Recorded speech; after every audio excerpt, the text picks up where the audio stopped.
அனைவருக்கும் வணக்கம். என் லைஃப்பில் இந்த மாதிரி ஒரு பெயின்ஃபுல்லான ஒரு சுச்சுவேஷனை நான் ஃபேஸ் பண்ணதே கிடையாது. மனசு முழுக்க வலி வலி மட்டும்தான்.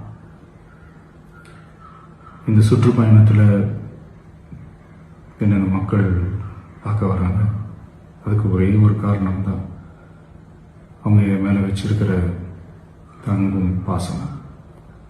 அந்த அன்புக்கும் பாசத்துக்கும் நான் எப்பவும் கடமைப்பட்டிருக்கிறேன். அதனால தான் இந்த சுற்றுப்பயணத்தில் மற்ற எல்லா விஷயங்களையும் தாண்டி மக்களுடைய சேஃப்டி, அதில் எந்த காம்ப்ரமைஸும் பண்ணிடக்கூடாதுன்றதுக்காக தான் அது என் மனசில் ரொம்ப ஆழமாக இருக்கும் அந்த எண்ணம். அதனால தான் இந்த அரசியல் காரணங்கள் எல்லாத்தையும் தவிர்த்துட்டு ஒதுக்கி வச்சுட்டு மக்களுடைய சேஃப்டி மட்டும் மைண்டில் வச்சுக்கிட்டு அதுக்கான இடங்களை சூஸ் பண்ணுறது, அதுக்கான இடங்களை பார்த்து பெர்மிஷன் கேட்கறது, போலீஸ் டிபார்ட்மெண்ட்டில் அதை ரிக்வெஸ்ட் பண்ணி கேட்போம்.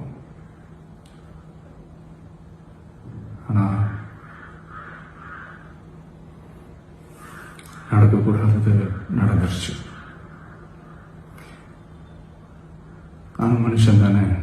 அந்த நேரத்தில் அத்தனை பேர் பாதிக்கப்பட்டு இருக்கும்போது எப்படி அந்த ஊரை விட்டுட்டு என்னால் கிளம்பி வர முடியும்? நான் திரும்ப அங்கே போகணும்னு இருந்துச்சுன்னா அதை ஒரு காரணம் காட்டி அங்கே வேறு சில பதட்டமான சுச்சுவேஷன்ஸ், வேறு சில அசம்பாவிதங்கள் அந்த மாதிரி எதுவும் நடந்துடக்கூடாதுன்றதுக்காக தான் நான் அவாய்ட் பண்ணேன். இந்த நேரத்தில் சொந்தங்களை இழந்து தவிக்கிற இத்தனை குடும்பங்களுக்கும் என்னுடைய ஆழ்ந்த இரங்கலை தெரிவிச்சுக்கிறேன். எனக்கு தெரியும், என்ன சொன்னாலும் இது ஈடையாகாதுன்னு எனக்கு தெரியும். ஹாஸ்பிட்டலில் ட்ரீட் பண்ணிகிட்ருக்கிற எல்லாருமே சீக்கிரமாக க்யூர் ஆகி வரணுன்றதை இந்த நேரத்தில் நான் வேண்டிக்கிறேன். கூடிய சீக்கிரமே உங்கள் எல்லாரையும் நான் சந்திக்கிறேன்.